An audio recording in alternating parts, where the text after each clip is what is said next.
Hello there, thanks for stopping by. Okay, I've got a new story for you, and this one is called Scurry Uses His Imagination. Scurry was bored. Bored.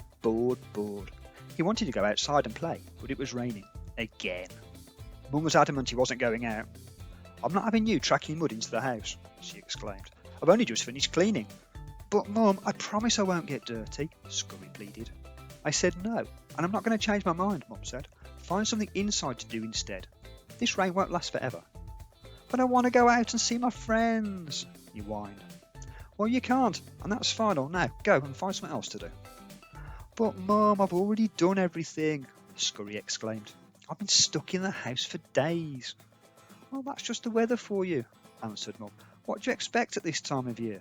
But don't worry, it won't last forever. Now, off you go. Scurry sighed, a big long sigh, and trudged to his room to see what he could do. It seemed ages since he'd been able to meet up with his friends in the garden, but this rain was keeping everyone inside. He'd heard his parents say that if the rain continued like this, there was the risk of the garden being flooded, and every day that it continued to rain, the more chance there was that someone could get washed away.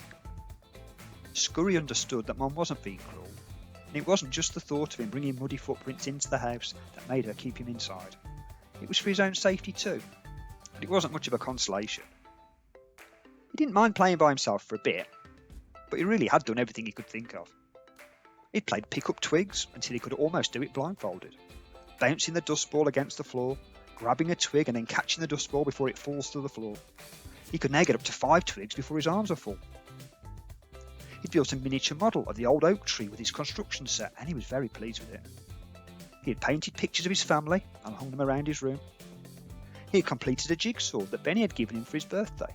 He showed a big patch of colourful flowers with the sun shining down on them. And thinking about that just made it worse as he looked out of his window at the grey, overcast sky. He lay on the floor, looking at the ceiling. I wonder what everyone else is doing, he thought. I bet they aren't moping around complaining. I bet they all have interesting things to do. He thought about Munch and Woody, who were the leaders of his woodlice pack. He knew that they would also be stuck at home today, and not at the old log, recycling wood where they worked. They were really creative and always thought up great games and activities for the pack to take part in. What would they think up for us if we were all there together today, he wondered. I bet they come up with a really great new game. He closed his eyes and pictured the woodlice pack standing around Benny's water feature. He imagined Woody explaining the rules to a new activity. OK, everyone gather round, said Woody. You're going to split into 2 teams. Each person will pull a mystery item out of my bag without looking, and then the team has to work together to create a 5-minute play using all the items as props. It can be funny or serious and about any subject you can think of. And when you've finished, you'll perform the play in front of the whole group. Scurry could imagine the type of things that might be in the bag.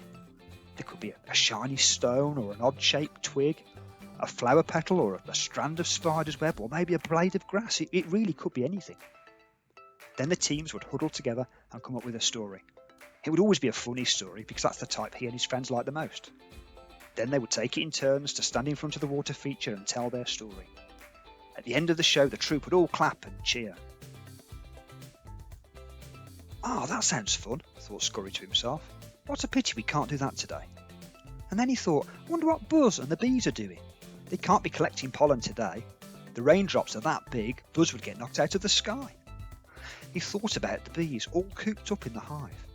Imagine the noise, 10,000 bees all buzzing at the same time. It must be terrible. I wonder if they all hum the same way, or if some hum faster than others. I wonder if they hum in the same note, or if some are higher or lower than the others. If they did, they could form a bee orchestra. Imagine that. OK, everybody, said Stripes. Tenors, all fly over to that side of the hive. Altos, you come over here. And you, big bass drums, you go over to the opposite side. All together now. 2, 3, 4. And using her antennae to conduct, Stripes began the bee music. The drones started with a deep thrumming noise building up the tension. The tenors came in next, building the volume, and finally the altos, whose higher pitch created a melody that could be heard over the rest. OK, everyone, stop, called Stripes. We need more volume. Perhaps if we put some empty honey cells behind us, it will create an echoing sound. So the bees all headed off and collected empty honey cells. They fixed them together to create a wall of mini caves. Right, let's try that again, shall we? Said Stripes. The bees all went over to their positions to get ready.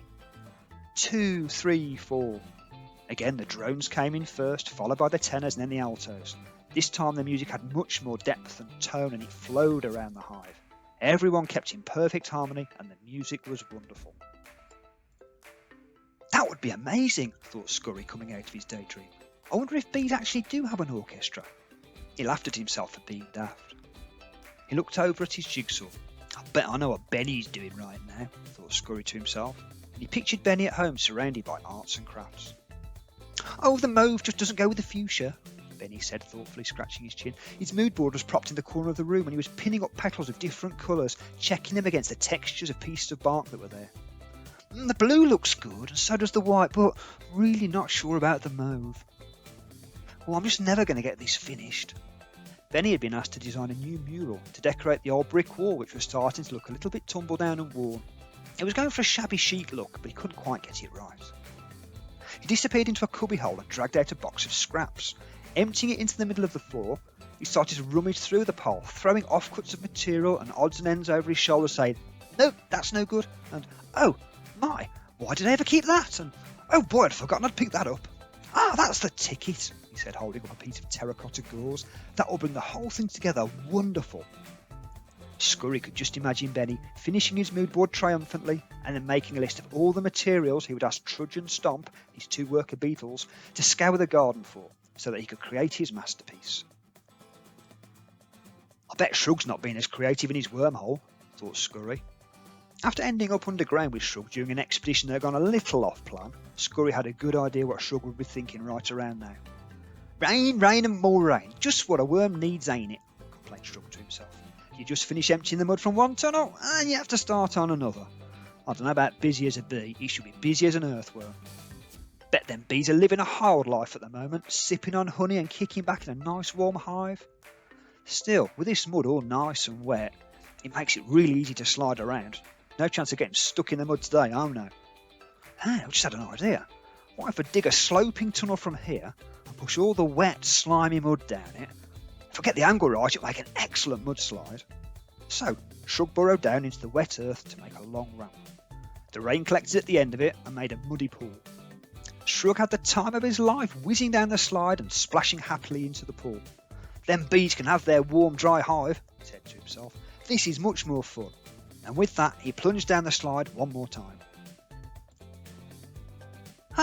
That sounds like great fun, thought Scurry with a big grin on his face as he imagined the mess he'd get himself in whizzing down Shrug's slide. Just then he heard the front door shut as Dad came in. He scurried into the front room. Phew, it's been a rough day out there today, said Dad. Scurry knew he'd been out all day in the rain, going round the garden with a couple of his workmates, checking that their neighbours were okay and looking for signs of flooding. We had to block up a couple of holes, but it looks like we should be okay, and to be honest, it looks like the worst could be behind us now. There's a rumour that the sun might actually come out tomorrow. You never know, Scurry, you might get to go outside and play in a day or two. I bet you've been really bored stuck in here all day. I've not been bored at all, Dad, said Scurry with a big grin. I've been really busy too. Have you? What have you been up to? Asked Dad. Well, I put on a play with a woodlice pack and got a huge round of applause. I saw the bee orchestra performing in the hive. They were awesome. I helped Benny put the finishing touches to his new design and then spent the afternoon sliding down wormholes with Shrug. I've had a great day, explained Scurry. Really? Asked Dad, raising his eyebrow at Mum. Don't ask me, laughed Mum. He's been holed up in his room all day. I guess as he couldn't stretch his legs outside, he stretched his imagination inside instead. So, you won't really be bothered about going out to play tomorrow if the weather's nice then? Asked Dad. Oh, I wouldn't say that, said Scurry. I've got lots of ideas that I want to share with my friends. And with that, they all sat down for dinner. And that's the end. Hope you enjoyed it. Look forward to seeing you next time. Bye.